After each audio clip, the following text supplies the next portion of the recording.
maxkamaday soo gashay saa ay u soo gashay maahane way fariisatay wax yar ka bacdina way istaagtay oo geesaha fiirisay bistoolad bay jeebkeeda ka soo bixisay oo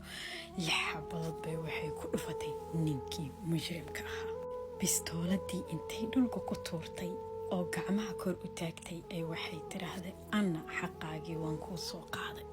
dadkii maxkamadda joogay oo dhan macaaninkii qaadiga ahaa waa yaabeen qoftaani sidee bay ninkani u dishay sidee bay waxaan u samaysay li'annu ummadoo dhan baa sheekadaani ka soo qayb gashay oo ninkan si xun in loo xukumay rabeen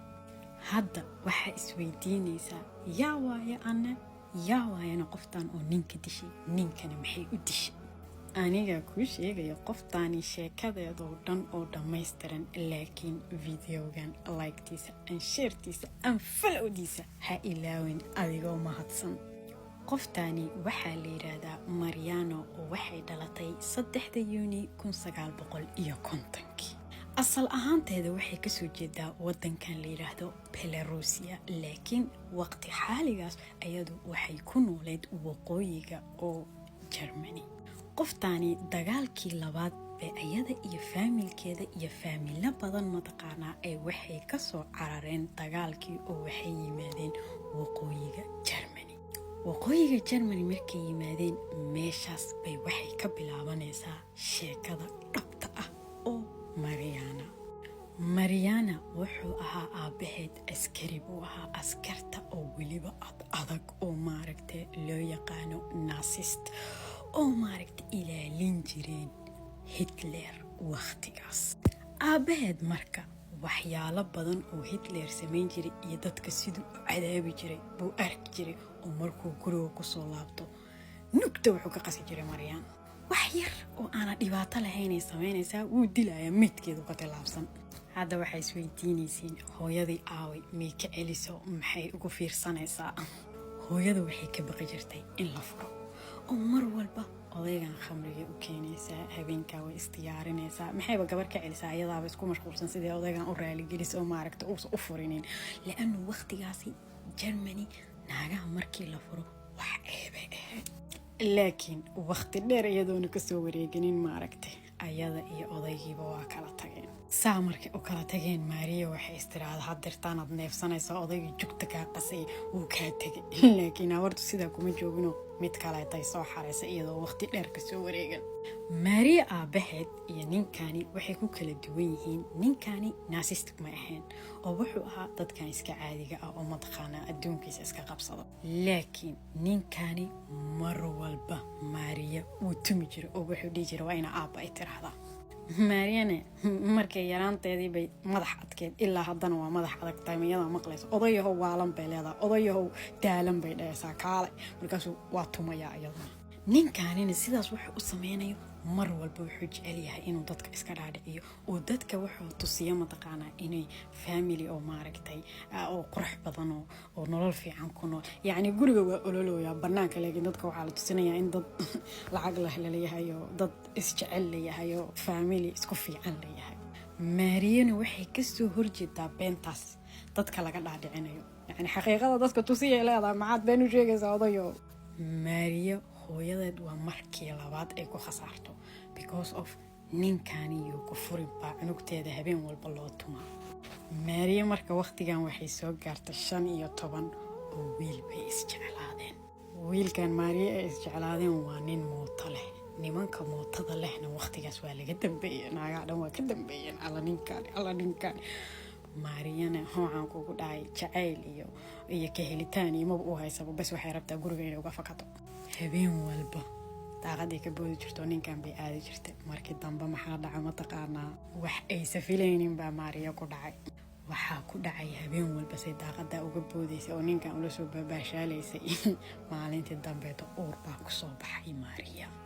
Maria uurkii markuu ku soo baxay hooyadeed way ogaatay oo banaankii u ceyrisay ilama joogay sida lagu dhaca saaxiib ilmaan odaygii lahaa u geey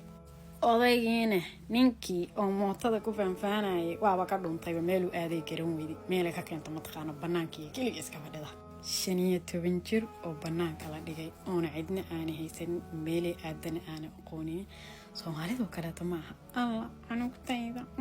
ma dhahayaan maxaa iga gaagala lagu leeyahay adaa dhalay adaa uurkaan yeeshay manaa ku idhaada kala qabaa la leeyahay gaalada sheekadooda waa cadiyaa warkooda dhudhuumasha ma jirto maariya say bannaanka u joogtay intaasoo bilood oo rootiyada ay qashinka ka cunaysay yaa maalintii dambe fooshii baa qabatay isbitaalkay tagtay waa la dhaliyey markii la dhaliyey ilmihii dowladday siisay mayadaa aan karta iyada nafteeda meeligiisayba la adaay xaaladaasi ilmihii ay dhiibtay ay kasoo tagtay ay kasoo baxday oo dhibaatadaasoo dhan ay kasoo baxday oo meelaha iska warwareegayso ay nin kala isbarteen ilaa inta haddaad soo gaarta mataqaanaa videogan laygtiisa aan sheertiisa aan falowdiisa hala dhaafin adigoo mahadsan baartitoogana nagasug walaalo gabar yar oo 1 sano iyo 9 bilood jirta baa meydkeeda waxa uu yaalaa cisbitaalka Digfaar ee magaalada Muqdisho ee hadda loo bixiyay Erdogan gabadha hooyadeed waxaa loo diiday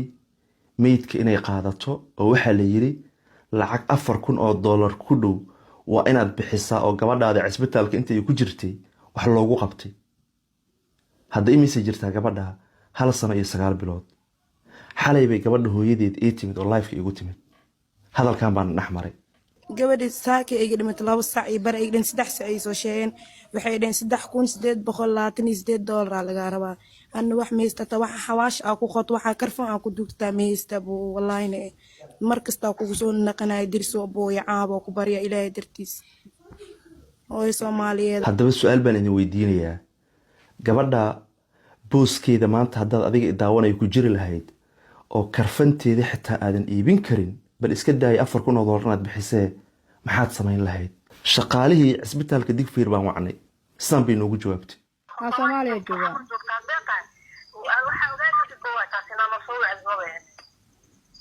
haddaad magaalada Muqdisho joogtaan maxaad noo soo wacaysaan oo noo wareerinaysaan oryo afkii waxay ku hadlayeen dadan hadda aan sheegayn cisbitaalkan Digfaar ee magaalada Muqdisho ku yaalo waa wallaahi oo billaahi oo tallaahi dhibaatada laga soo sheegay dhibaato yar ma ahan qof kasta ee daawanaya walaalkay weligay haddaadan waanadeeda qaadan maanta qaado haddaad xanuunsato ama qof ehelkaada ka mid ah uu xanuunsado ilaahay baan kugu dhaariyay Digfaar hageyn lacag kasta haddaad haysato weligay haddaanan ku waanin maanta waanadeeda qaado haddaad adigu xanuunsato ood miir qabto cisbitaalka Digfaar yaa la igeyn canug aad adigu dhashay hooyada iyo aabaha iyo ehelkaaga iyo saaxiibka cisbitaalka Digfaar hageyn inta waana iga qaado maanta 1 sano iyo 9 bilood canug jiro oo meyd ah oo hooyadii karfanta aysan iibin karin baa yaala cisbitaalka oo aan rabaa caawa inaan lacag u aruuriyo ummadda Soomaaliya live markaan soo gal haduu Ilaahay yiraahdo xilliga geeska Afrika 10 meelaha markay taama 9 fiidnimo videogan ma noqon doono videogii u dambeeyay iyo videogii ugu horeeyay oo cisbitaalka Digfaar uga hadli doono hadday bilow tahay ummadda Soomaaliyeed inta aan aniga afkayga ku gaarsiin karo waa ku gaarsiinaya haduu Ilaahay yiraahdo dadku iyagoo socdo bay Digfaar tagaan iyagoo meydana waa laga soo saaraa nolosha iyo geerida Ilaahay baa haya laakiin cisbitaalka qof la jecel yahay lama geeyo walaalkayga Soomaaliyeedow lacag ku heli maayo inaan ku waaniyo Ilaahay dartiisan ku waaninayaa Soomaalinimo baan ku waaninayaa qof adiga aad jeceshahay Digfaar hageyn waxyaabaha kale aan la yaabo waxa kamid ah waxa lagu leeyahay qofka waxa la leeyahay lacagta markaad bixiso waa warqadii lagu siinayaa lacagtaada waxa ay ku baxday qofka Soomaaliga ah ee cisbitaal Digfaar lacagta bixinaya waxa lagu leeyahay waxa loo dirayaa lacagta inuu bixiyo lacagta marka uu bixiyo waa la siinayaa warqad ay ku qoran tahay sababihii lacagaha looga qaaday marka hore laguma siinaya lagu leeyahayba 4,000 baa laga rabaa lagu leeyahay 4,000 waxay ku baxday 500 inta 800 intaas ku baxday 1,200 intaas ku baxday laguma dhahayo orado lacagta bixi baa lagu leeyahay marka lacagta bixido markaas hadal ugu horeeyay inta ka horeeyay cid kula hadlayso meydka 1 sano iyo 9 bilood ayuu jiraa naaska hooyadii wali kama isan go'in Digfaar buu yaalaa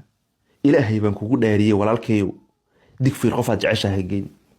qoraalka waxa ii soo diray ninkii naagta iska dhigayay waa qoraalkii igu kalifay inaan caawiyo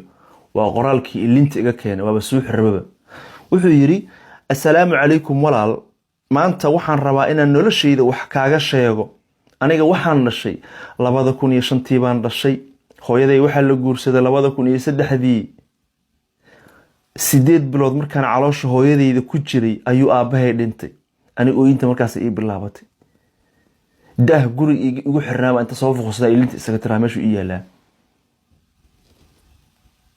8 bilood caloosha hooyaday markaan ku jiray buu aabbahay geeriyooday. aniga markaan ifka imaanayay 4 maalmood bay hooyaday fuulanaysay. 4 maalmood bay hooyaday fuulanaysay. markaana bil ka hor ama 2 bil ka horna aabbahay baa dhintay. maalintii shanaad baan aniga ifka imid buu yiri. 4 maalmood markii hooyaday fuulanaysay baan maalintii shanaad ifka imid. ifka markaan saan u imidba hooyo waa umul raacatay, anna waa badbaaday. aniga ooyinta faq diifka saasan darbigaan ku dhuftay haddaan ka gaari waayo marada. ooyinta iga socoto calool xumo inaan suuxo xeer igaga dhiman. wuxuu yiri eedaday baa la ii geeyey. eedo baa la ii geeyey. eedo wuxuu yiri 12 caruur bay dhashay. iskuulle bay geeday iyo dugsi. aniga waxaa leeyahay qalbiga ku madow. cuntada kari. aniga inaan suuxo xeer igaga ishaana waa gaduuday noqotay saan ilintu tiraayo. diifka iska badaaba korkeyna waa qoyan yahay. ooyin barjilaac iyo qof aan Idris. 12 canug iskuuladii iyo dugsiyadii bay aadaan. aniga cuntada un baan kariyaa buu yiri. cuntada markii ay bislaatana eedo way ila dagaashaa mar allaale markaan cuntada cun maago. wuxuu yiri abow hadda taas waa aan ka soo gudbay. Nairobi baan joogaa. abow aadaan u xanuunsanahay. cuntaan cuna ma haysto. dad baan la joogaa. walaalkeeyo caawi sokorta kacdaan qabaa marna degta. aniga qoraalkiiba wuxuu ila noqdaa aakhiro inaan joogaba. waa qiireysanahay.